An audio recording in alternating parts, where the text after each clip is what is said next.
मेरे विद्यार्थी, आज मैं आप सबों को हमारे समाज में बहुत से सामाजिक स्तर की समस्याएं छुपी हुई है। उन समस्याओं के बारे में आपको मैं रूबरू कराने जा रहा हूँ। हमारी जो सामाजिक कुरीतियाँ फैली हुई है, जो समाज संकीर्ण विचारधाराओं से जूझ रहा है और संकीर्ण विचारधाराओं से ग्रसित है, उन समस्याओं के बारे में आपको डिटेल जानकारी देने जा रहा हूँ। और इस सामाजिक कुरीतियों से मुझे कैसे निकला जाए, उसका निदान हम अपने आप को क्या समाज में स्थापित करें, क्या मॉडल तैयार करें, इसको तो हम समय अनुकूल स्वयं को परिवर्तन होना होगा। तो आइए इन्हीं सामाजिक समस्याएं के बारे में आपको विशेष रूप से, विस्तार रूप से समझाने जा रहा हूं और इसे जीवन में उतारने की कोशिश कीजिएगा। तभी हमारा समाज जो होगा एक सफल और संपन्न समाज के रूप में उभरेगा। समाज में एक प्रकार की क्रांति आएगी, नई जो पीढ़ी है उनको नए दुनिया का दिल में आगमन होगा और वो मानसिक, आर्थिक और सामाजिक रूप से ऊपर उठने का प्रयास करेंगे। तो हम आप जब तक नहीं बदलेंगे तब तक समाज नहीं बदल सकता है। समाज को बदलने के लिए स्वयं को बदलना पड़ेगा और तमाम समस्याओं से हर एक को लड़ना पड़ेगा। यदि हम इससे पिछड़ गए तो दिन प्रतिदिन हमारे जो समाज में फैली हुई कुरीतियां है, वो कुरीतियां ज्यों के त्यों पड़ा हुआ रह जाएगा। हमारे समाज में बहुत से कुरीतियां हैं। जैसे आपको मैं बता दूं कि स्त्रियों के प्रति अन्याय, शूद्रों के प्रति दुर्व्यवहार, विवाह संबंधी कुरीतियां, जाति पाति का भेदभाव, विद्यार्थियों में अनुशासनहीनता, सामाजिक जागृति का अभाव, छात्रों में नकल की समस्या, नैतिक पतन की भयावह समस्याएं, इन सब समस्याओं से हमारा समाज घिरा हुआ है। हमारा देश जब तक इस समस्याओं से ऊपर उठ करके नई धारा से नहीं अपने आप को बहने देगा, तब तक हमारा समाज का उत्थान होना असंभव है। आज भारतीय समाज कुरीतियों का घर बना हुआ है। आज जो भारतीय समाज है वो कुरीतियों का घर बना हुआ है। इन कुरीतियों ने उसे जर्जर कर रखा है, इन समाज को जर्जर कर रखा है। समय बदला, जमाना बदला, हर चीज बदल गया। जमाने के साथ बहुत से विचारधारा आते रहा, जाते रहा और आएगा भी, जाएगा भी, ये सिलसिला चलते रहेगा। फिर भी हमारी स्थिति में बदलाव नहीं आया।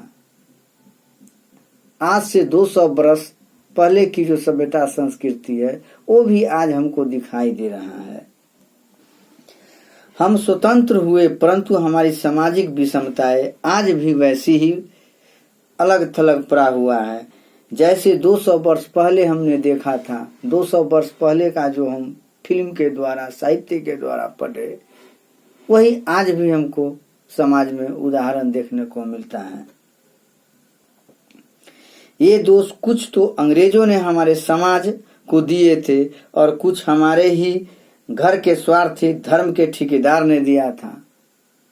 अंग्रेज आया, भारत पर अपना सभ्यता संस्कृति को थोप करके चला गया और हमारी संस्कृति को कुचलते रहा, वर्षों वर्षों तक कुचलते रहा और ऐसा प्रलोभन दे करके अपने सभ्यता संस्कृति को बढ़ाने के लिए हमारे भारतीय संस्कृति के मूलाधार को ही खत्म कर दिया। स्वार्थी ठेकेदार जो है वो खास करके ब्राह्मण को कहा गया है। ये धर्म का ठेकेदार बन करके धर्म में बाह्य आडंबर को प्रवेश करा दिया मानसिक संकीर्णता को जकरा करके रख दिया। हमारे संस्कृति जो भी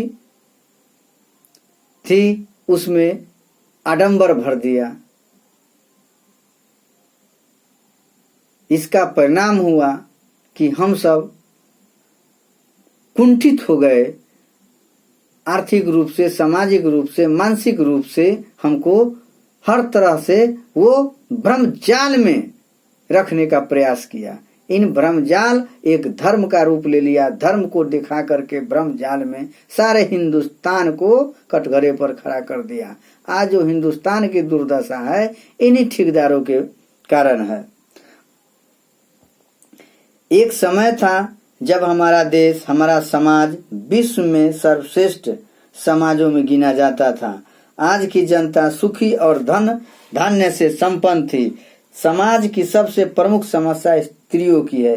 यद्यपि भारतीय संविधान ने स्त्रियों को पुरुषों के अधिकारों के समान ही अधिकार दिए, परंतु वे केवल नाम मात्र कागज पर ही रह गए।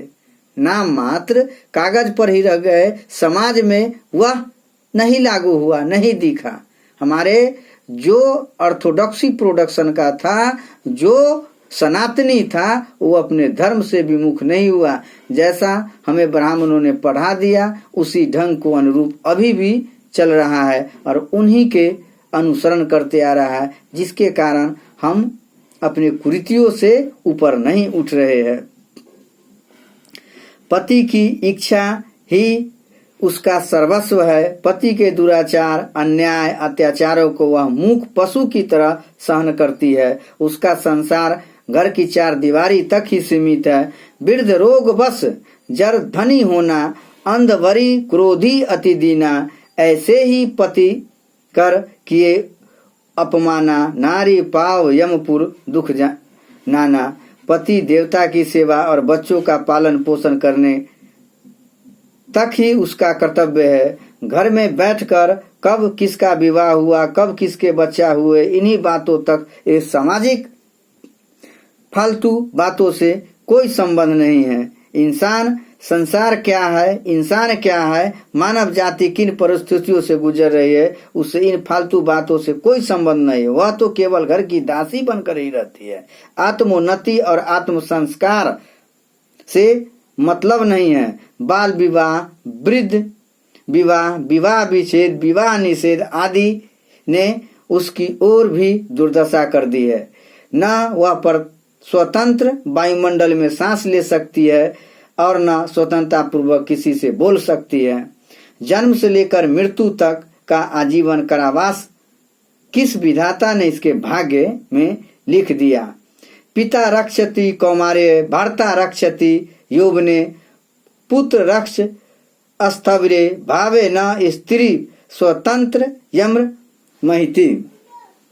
कहने का मतलब बाल्यावस्था में पिता रक्षा करता है, युवावस्था में पति रक्षा करता है, वृद्धावस्था में पुत्र रक्षा करता है। इस प्रकार स्त्री कभी स्वतंत्र नहीं रह पाती। भारतीय स्त्री की अवनति का सबसे प्रमुख कारण उसकी आर्थिक, सामाजिक, मानसिक, शारीरिक पराधीनता है।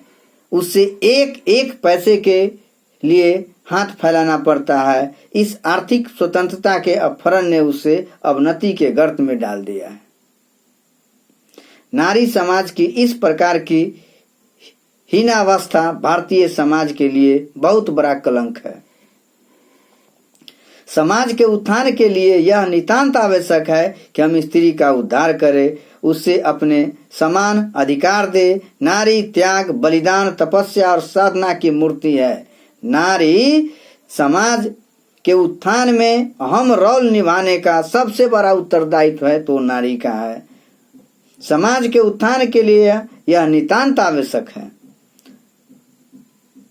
हम स्त्री का आदर करें, उससे अपने समान अधिकार दे। नारी त्याग, बलिदान, तपस्या, स्वाधीनता की मूर्ति इसीलिए कहा गया है कि वो मूर्ति के समान त्याग, बलिदान दे देती है, लेकिन किसी से बोलती नहीं है। वो किसी से बोलती नहीं, अंदर ही अंदर बहुत बड़ा त्याग की भावना लिए खड़ी रहती है, एक मूर्ति के समान। वह एक व्यक्ति के लिए जीवन भर साधना करती कर सकती है, करती रहती है और अपने अमूल्य जीवन का बलिदान कर देती है। नारी की महिमा तो हमने बहुत पढ़ा है, बहुत सुना है, बहुत तेरे देखा है। एक जगह नारी को, नारी तुम केवल श्रद्धा हो, नारी तुम केवल श्रद्धा हो, विश्वास रजत नग पग तल में, पीयूष स्रोत सी बहा करो जीवन के सुंदर समतल में। ये प्रसाद जी ने लिखा है नारी की महिमा के बारे में। वो इस तरह के मतलब कि कविता के माध्यम से, अपनी वाक्य के माध्यम से संदेश दिया है कि समाज की भयानक दूसरी समस्या हरिजनों के प्रति दुर्व्यवहार करना है। समाज की व्यापक दूसरी समस्या हरिजनों, शूद्रों के प्रति दुर्व्यवहार करना है, जिन्हें हम हरिजन कहते हुए समाज के सबसे बड़े सेवक और तपस्वी होते हैं।